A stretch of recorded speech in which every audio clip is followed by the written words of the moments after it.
పూరా లోకల్. దేశ రాజకీయాల్లో సంచలనం రేపిన ఢిల్లీ లిక్కర్ స్కామ్ కేసులో కీలక పరిణామం చోటు చేసుకుంది.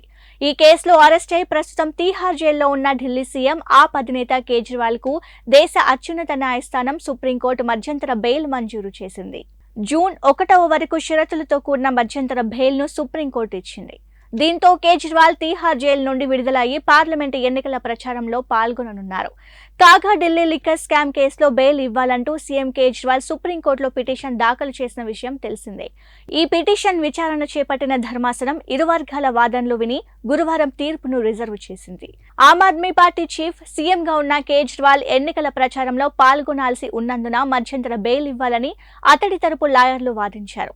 సీఎం అయినంత మాత్రాన కేజ్రీవాల్ కు బెయిల్ ఇవ్వొద్దని, ఎన్నికల్లో ప్రచారం చేయడమేమి ప్రాథమిక హక్కు కాదని, కేసు విచారణలో కీలక దశలో ఉన్న నేపథ్యంలో అతడికి బెయిల్ ఇస్తే దర్యాప్తులను ప్రభావితం చేస్తారని ఈడీ తరపు లాయర్లు వాదించారు. ఇరు వర్గాల వాదనలు విన్న సుప్రీంకోర్టు ధర్మాసనం కేజ్రీవాల్ తరపు లాయర్ల వాదనతో ఏకీభవించి ఆప్ అధినేతకు మధ్యంతర బెయిల్ మంజూరు చేసింది. ఇవి ఇవాల్టి అప్డేట్స్. మరిన్ని అప్డేట్స్ కోసం కీప్ వాచింగ్ పూరా లోకల్.